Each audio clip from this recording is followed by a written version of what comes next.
And if you look at his library report, I would just like to literally watch him perform at his craft.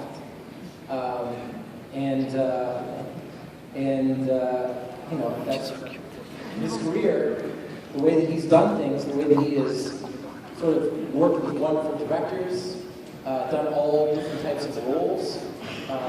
That's one of the things that I strive for. So I don't think that he's going to guest star on Arrow. Stranger things have happened. Stranger things have happened. His performance in Tropic Thunder is probably stranger than him guest starring on Arrow. See? Isn't that an awesome performance? But maybe I could guest star on one of his movies. One, maybe. Thank you.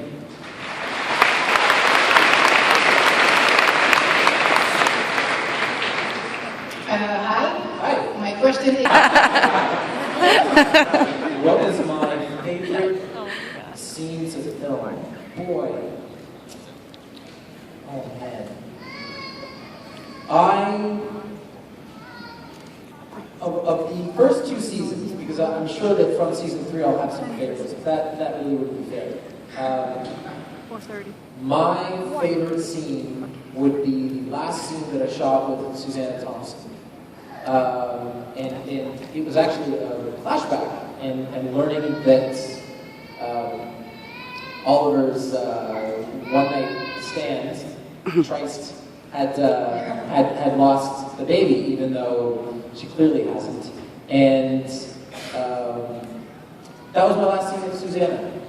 And it was just this really wonderful, quiet Oliver Moira scene. They were always my favorite. They were always so, even when they were contentious, they were acting exercises and not, you know, at the other day, I was telling the story earlier, the other day, Thursday, I was on set for 7 hours, and the entire time, the only word I said was, never. So I do like the days when, I love action, but I do like the days when we get to go and do actual scenes, and that was a good one. Good question. Thank you.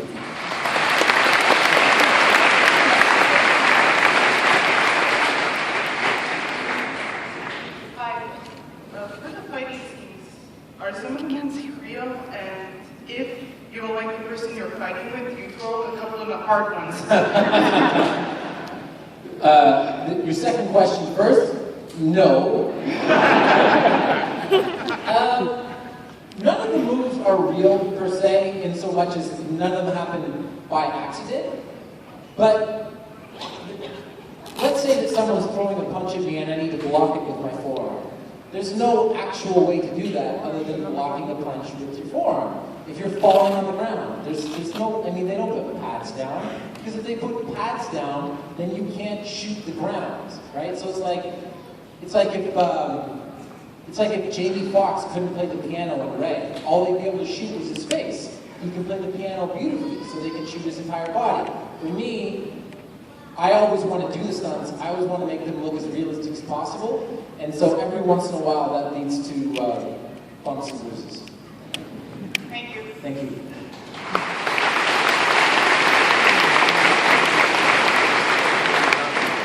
I see what you're up to over there. Yeah, my name is Rachel. First of all, I love you. And second of all, can you say the intro of season 2? Please? Yeah, I got something even better for you, okay? Because people it started in San Diego. Yeah, I saw it in the background. This little kid gets up and goes, hey, Julie, my name is Oliver Queen's And so I know the one from season 1, and I know the one from season 2, at least I thought I did, and I know the one from season 3, but just to mix it all together, okay, I'm going to give you the intro from the pilot, okay? You ready? Yeah. Here we go. The name of the island they found me on was Lian. It's Mandarin, the purgatory. And I've been stranded here for 5 years. I dreamt of my rescue every cold, dark night since then.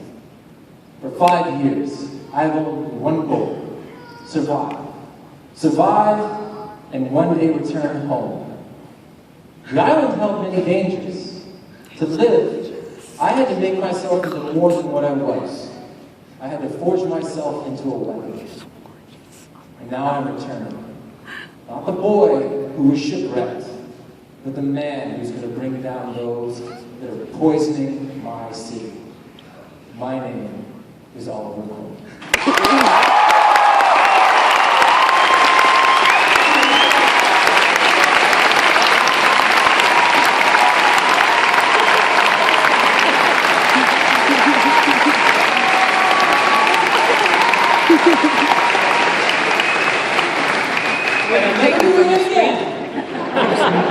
Well, I'm probably going to, for sure, but let's imagine that. On the screen? Yeah, because it's too far. Hey, man. Bonjour, si tu veux. Bonjour, francophone. Mais c'est vrai que tu peux traduire, hein? Absolument. J'étais déguisé en pure Oliver Queen, basé sur le Batman Dark Knight. You look at his face. Ma question. He's On a vu la saison 3 et on a su l'apparition de Ra's al Ghul. Est-ce que c'est l'acteur Liam You got new first. As-tu Liam Neeson de Batman Begins? Du dirais de Ra's al Ghul? Okay, he said it was at the autograph table. He was dressed as the DC Comics Green Arrow, and he's heard that in season 3 we're going to see Ra's al Ghul. He wants to know if Liam Neeson will be involved. No. No. I read that he said he would be open. That he would be open to the idea. But no, we've passed a really awesome Australian actor named Matt Nable to play Ra's al Ghul.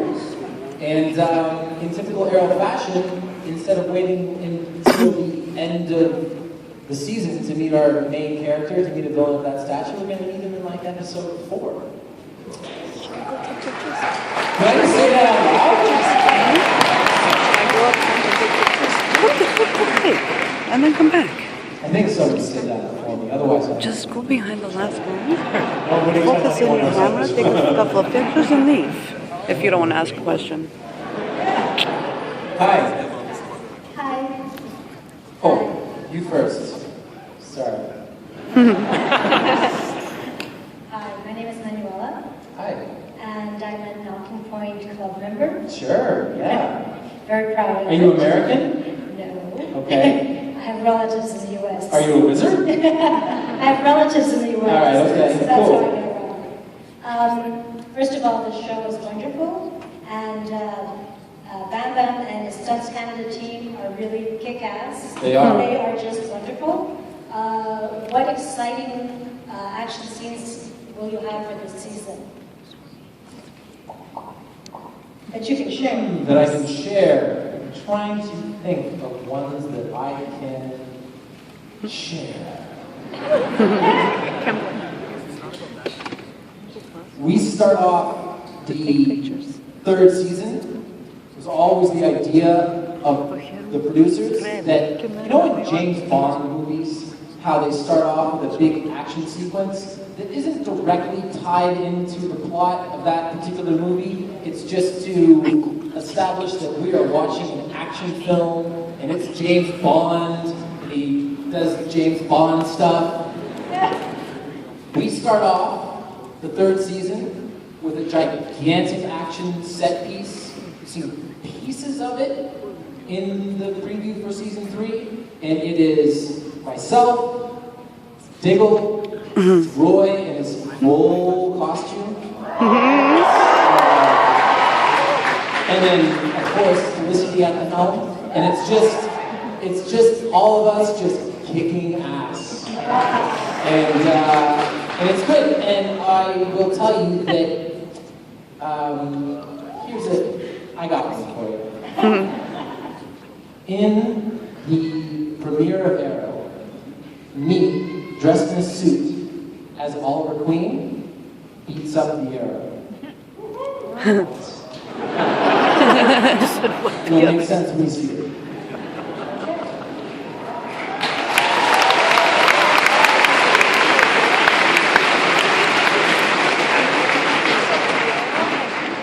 Hey.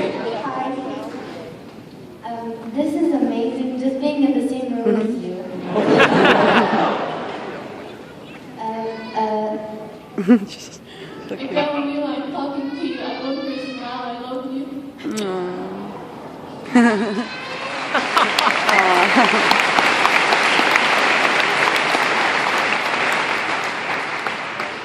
So the question is that Tommy died when he knew that you were the arrow, and then Moira too.